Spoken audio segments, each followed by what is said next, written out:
Semuanya bermula setahun yang lalu.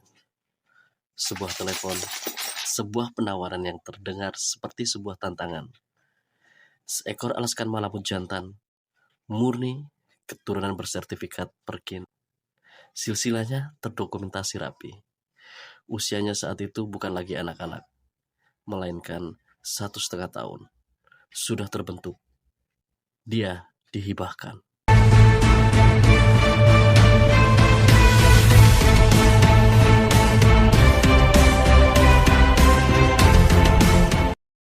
Saya yang menerimanya. Prinsip adopsi saya terbuka dengan 2 syarat utama, gratis dan yang paling penting, sanggup memenuhi semua kebutuhan hidupnya, mental, finansial. Saya pikir dengan usia segitu, dia sudah melewati fase paling merepotkan.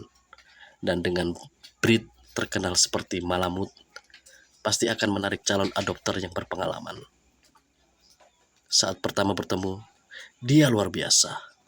Gagah, mata penuh cerita, bulu tebal yang perkasa. Saya beri nama dia Budi. Saya membayangkan dia menjadi partner yang matang, tenang, dan setia. Harapan itu terasa kokoh.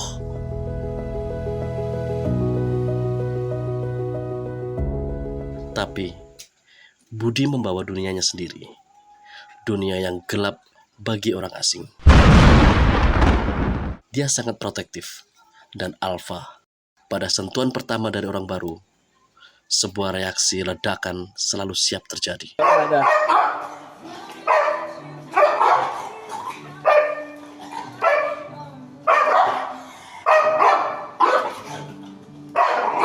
Bukan peringatan, tapi langsung serangan.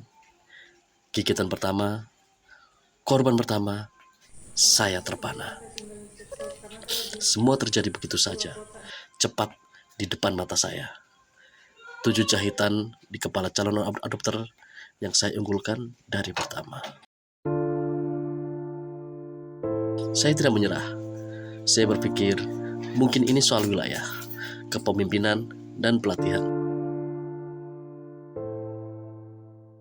Calon adopter setelahnya, saya sarankan membawa ke seorang pelatih profesional untuk program karakter building dan rehabilitasi perilaku intensif selama 2 bulan.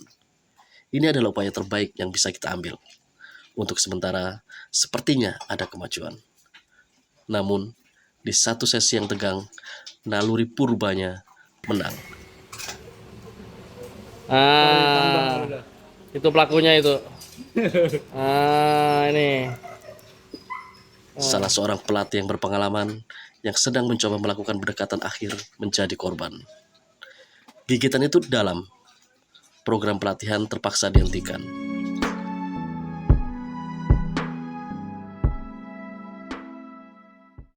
Saat itu, saya menyadari ini bukan masalah disiplin biasa. Ada sesuatu yang lebih dalam. Mungkin trauma dari masa lalunya yang gelap sebelum usia 1,5 tahun. Yang membuatnya percaya bahwa dunia adalah ancaman. Gigitan berikutnya terus berlanjut. Total 5 korban, 2 dengan jahitan lebih dari 4. Rasa bersalah, ketakutan, dan keputusasaan menyelimuti saya. Di titik terendah, kata-kata suntik mati terlintas sebagai jalan keluar yang pahit bagi semua penderitaan. Saya menemui seorang sahabat, pemilik sebuah klinik hewan. Saya ceritakan semuanya. Dia mendengarkan dengan tenang, lalu berkata, "Jangan, biarkan dia di sini sampai ada yang benar-benar bisa memeliharanya." Sebuah penilaian jujur dari lingkungan yang paham tentang hewan. Kami duduk di ruang konsultasi kliniknya bersama seorang handlernya yang berpengalaman menangani anjing-anjing bermasalah. Handler itu bernama Gani. Dia berkata, dia sudah observasi Budi seminggu di kandang isolasi. Dia bukan jahat, dia ketakutan secara ekstrim. Setiap orang baru adalah ancaman eksistensial baginya. Pelatihan gagal karena mungkin sentuhannya memicu memori buruk yang tak tahu apa itu. Ada trauma gitu sih dia. Sampai saat ini masih belum tahu dia traumanya apa. Iya, pinter temannya dia. Dia kalau dipanggil langsung nyamperin. Yang pasti kuat mental sama berani sama anjing. Karena dia memang agresif sekali sama orang, sama hewan kecil juga. Anjing lain juga sama. Kecuali yang memang anjingnya sudah lama sama dia. Walaupun nggak ada main bareng, dia nggak galak. Cuma kalau baru dia pasti galak. Perlu waktu khusus sama perlu waktu yang panjang untuk pendekatannya. Siapa yang bisa setelah semua ini terjadi? Jadi, itulah kompromi kami sekarang.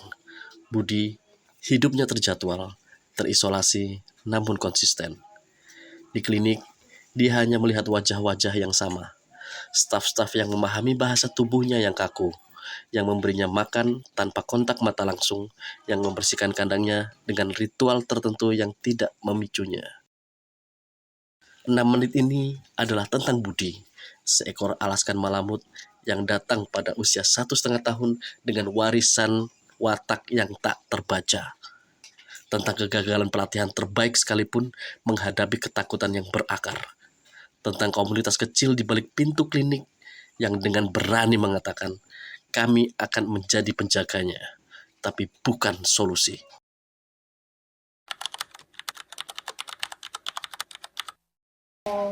Selama dari awal saya kerja di sini, Badi itu super galak dengan orang yang baru.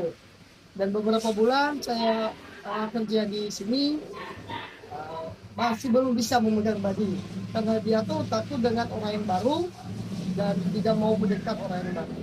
Jadi kita harus melakukan pendekatan lebih dalam untuk bisa memegang Badi tersebut.